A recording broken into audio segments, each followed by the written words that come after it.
नमस्कार।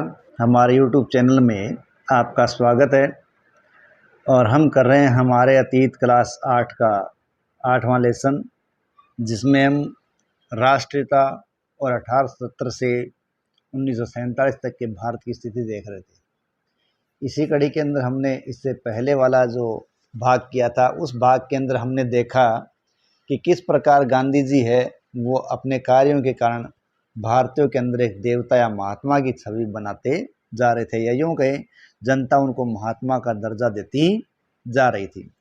तो इसी क्रम में हमने उनके द्वारा असहयोग आंदोलन, खिलाफत आंदोलन, रोलट या जलियांवाला, इन सब घटनाओं से जुड़ा हुआ उनका प्रतिरूप देखा है। अब देखिए, आज के इस पार्ट में 1922 से 1929 की घटनाएं देखेंगे। देखिए, आशा है हमारा जो प्रयास है वो आपको पसंद आ रहा है। यदि हमारा ये प्रयास आपको पसंद आ रहा है तो प्लीज़ चैनल को सब्सक्राइब करें, वीडियो को लाइक करें, कमेंट करें और आगे से आगे शेयर करें। तो चलिए देखते हैं 1922 से 1929 की घटनाएं।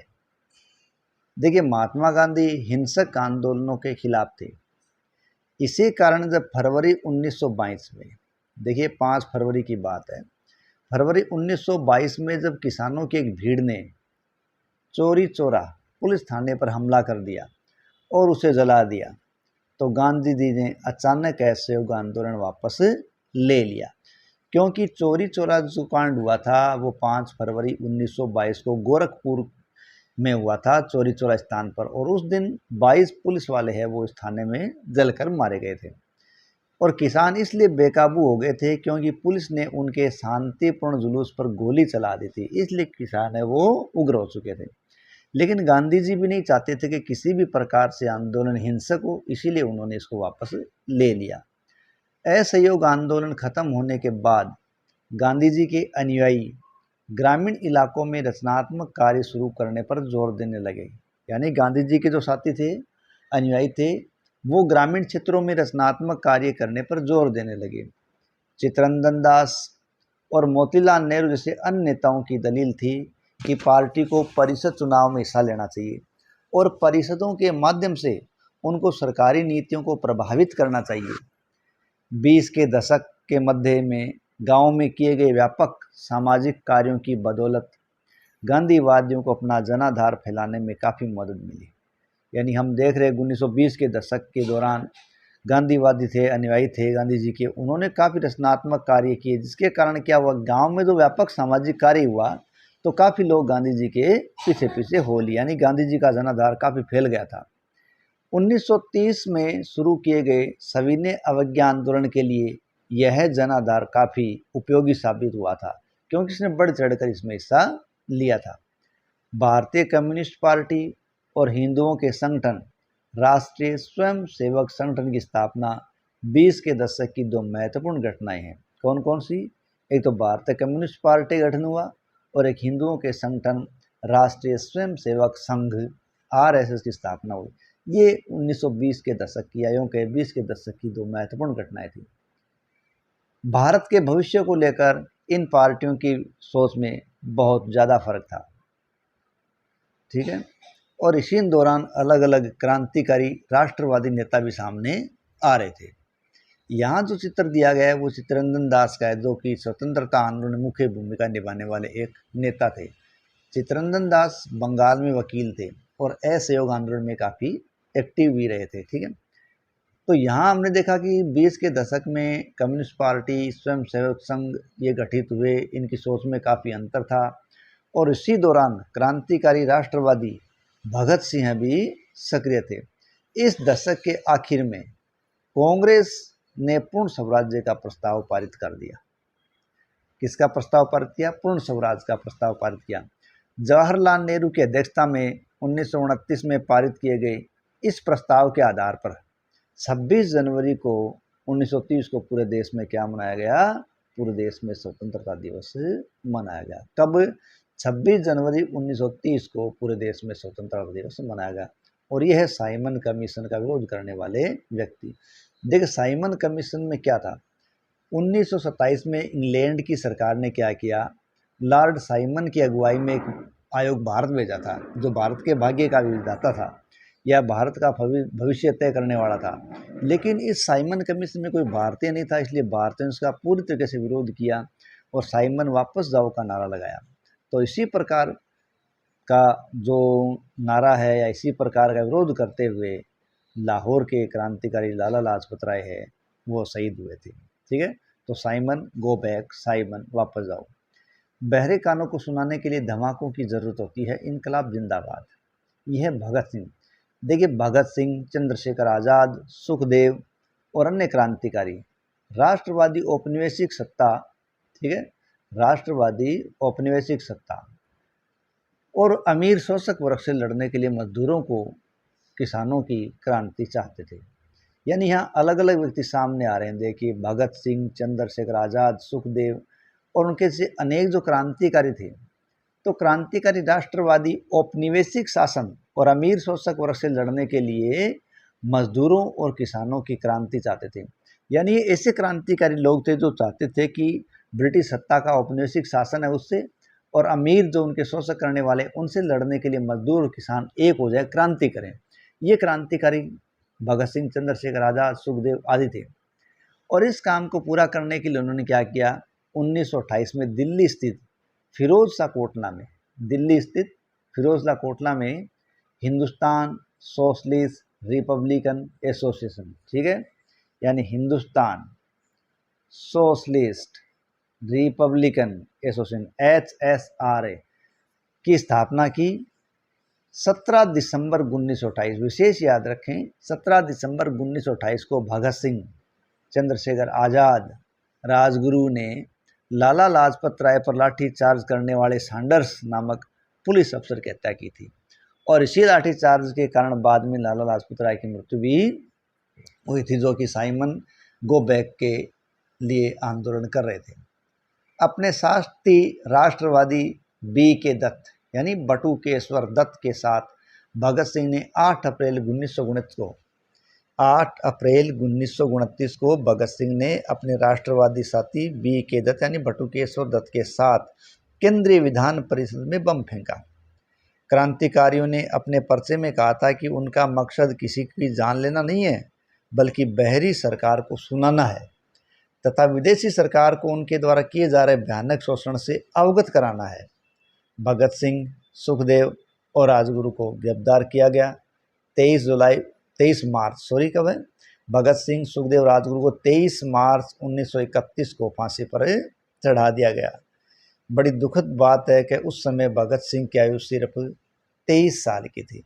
इस प्रकार भारत की आज़ादी के लिए, या भारत की सत्ता है उसको विदेशों के चंगुल से छुड़ाने के लिए इन क्रांतिकारियों ने अपने आप को न्यौछावर कर दिया। नेक्स्ट हमारी है यहाँ पार्ट दांडी मार्च। पूर्ण स्वराज्य अपने आप आने वाला नहीं था, इसके लिए लोगों को लड़ना था। 1930 में गांधी जी ने ऐलान कर दिया था कि वह नमक कानून तोड़ने के लिए यात्रा निकालेंगे, क्योंकि उस समय नमक का उत्पादन था, बिक्री थी, उस पर सारी पर ब्रिटिश सरकार का एक अधिकार था। महात्मा गांधी और अन्य राष्ट्रवादी चाहते थे कि नमक पर टैक्स वसूल रहे हैं वो गलत है, पाप है, क्योंकि यह नमक हमारे भोजन का एक बुनियादी हिस्सा है। नमक सत्याग्रह ने स्वतंत्रता की व्यापक चाह रखने वाले लोगों की एक खास शिकायत से भी जोड़ दिया था और इस तरह अमीरों और गरीबों के बीच मतभेद पैदा नहीं होने दिया, क्योंकि ये नमक की जो बात थी वो गरीब और अमीर हर चीज़ की जरूरत, हर आदमी को ज़रूरत थी। गांधी जी और के अनुयायी साबरमती से 240 किलोमीटर दूर स्थित दांडी तट पर पैदल चल कर गए और वहाँ उन्होंने तट पर बिखरा नमक इकट्ठा करते हुए नमक कानून का सार्वजनिक रूप से उल्लंघन किया और साथ ही साथ उन्होंने पानी बाल कर क्या बनाया, नमक भी बनाया था। और इस कार्य में देखिए जो संघर्ष चल रहा था, स्वतंत्र संघर्ष, इसमें केवल पुरुष आगे थे ऐसा नहीं था, महिलाएं भी इसमें बढ़ चढ़ कर हिस्सा ले रही थी।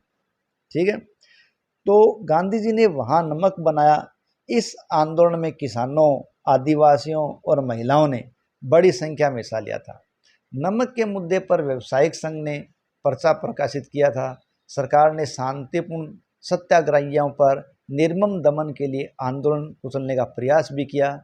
हजारों आंदोलनकारियों को जेल में डाल दिया। यानी सरकार ने हर संभव प्रयास किया कि उनको दमन करें, लेकिन ये तो बिल्कुल ही शांतिपूर्ण सत्याग्रह कर रहे थे। भारतीय जनता के साझा प्रयासों या संघर्षों के चलते आखिरकार 1935 के गवर्नमेंट ऑफ इंडिया एक्ट में प्रांतीय स्वायत्ता का प्रावधान किया गया। यानी प्रांतीय स्वायत्ता का प्रावधान कब किया गया?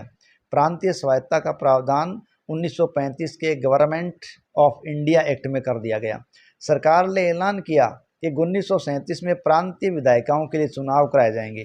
इस चुनाव के परिणाम आने पर 11 में से 7 प्रांतों में कांग्रेसी सरकार बन गई। कितने में बनी?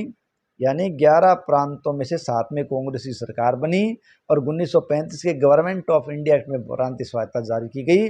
इसी के तहत 1937 में चुनाव करवाए गए। प्रांतीय स्तर पर 2 साल के कांग्रेसी शासन के बाद सितंबर 1929 में देखिए दूसरा विश्व युद्ध छिड़ गया था। अब हिटलर के प्रति आलोचनात्मक रवैया अपनाने के कारण कांग्रेस के नेता ब्रिटेन के युद्ध प्रयासों में मदद करने को तैयार थे। यानी वो हिटलर के बढ़ते रुख को रोकना चाहते थे, इसलिए वो ब्रिटेन के साथ हुए। इसके बदले वे चाहते थे कि युद्ध के बाद भारत को स्वतंत्र कर दिया जाए, लेकिन अंग्रेजों ने यह बात नहीं मानी।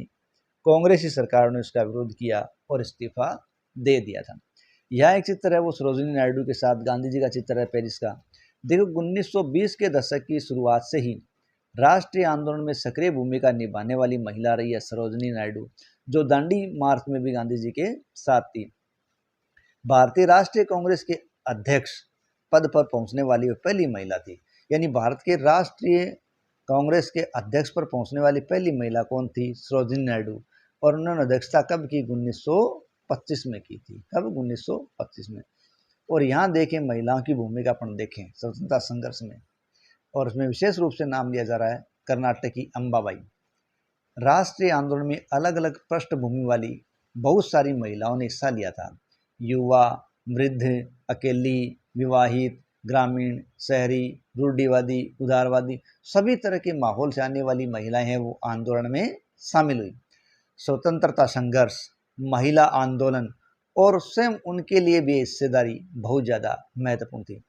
अंग्रेज अफसरों और भारतीय राष्ट्रवादियों दोनों को लगता था कि महिलाओं की सहभागिता ने राष्ट्रीय संघर्ष को जबरदस्त ताकत प्रदान कर दी है। स्वतंत्रता आंदोलन में हिस्सेदारी के कारण महिलाएं घरों से बाहर आने लगी, उन्हें विभिन्न व्यवसायों व शासन में जगह दिलाने और पुरुषों के साथ समानता का मार्ग प्रशस्त कर दिया। महिलाओं के लिए सहभागिता का अर्थ क्या था? देखिए, इनकी सबसे अच्छी अभिव्यक्ति खुद उन्हीं के शब्दों में देखी जा सकती है। कर्नाटक की अंबाबाई का विवाह 12 साल की उम्र में कर दिया गया। कौन है कर्नाटक की अंबाबाई? शादी कब हुई? 12 साल में। 16 साल की उम्र में वो विधवा भी हो गई।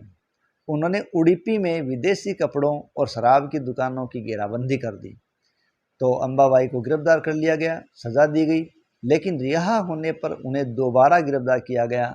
जब भी वह जेल से बाहर होती, सभाओं में भाषण देती, बुनाई कताई सिखाती और प्रभात फेरियों का आयोजन करती।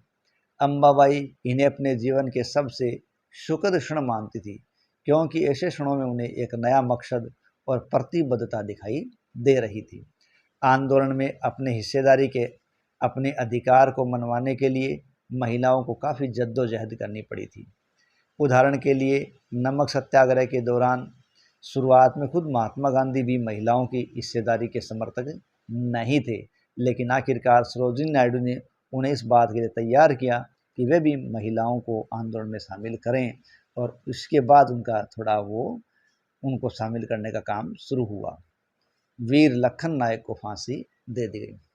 देखिए, इन्हीं घटनाओं के अंदर एक ऐसी घटना आ रही है जो 30 के दशक की है। 30 के दशक में नवरंगपुर कांग्रेस उड़ीसा के अध्यक्ष थे बाजी मोहम्मद। तो बाजी मोहम्मद है वो वीर लखन नायक को फांसी दी गई, उसके बारे में लिखते हैं। देखिए, 25 अगस्त 1942 को 19 लोग नवरंगपुर स्थित पपरंदी में हुई पुलिस फायरिंग में मौके पर ही मारे गए।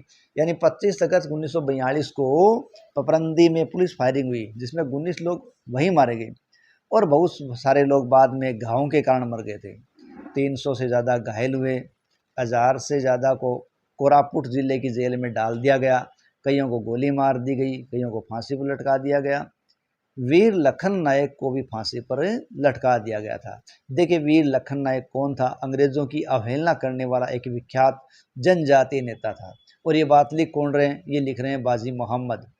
बाजी मोहम्मद हमें बताते हैं कि लखन नायक अपनी फांसी के बारे में चिंतित नहीं थे। उन्हें केवल इस बात की चिंता थी कि वे स्वतंत्रता का प्रभात नहीं देख पाएंगे। बाजी मोहम्मद ने राष्ट्रीय संघर्ष में शामिल होने के लिए 20,000 लोगों को लामबंद किया था। उन्होंने कई बार सत्याग्रह किया।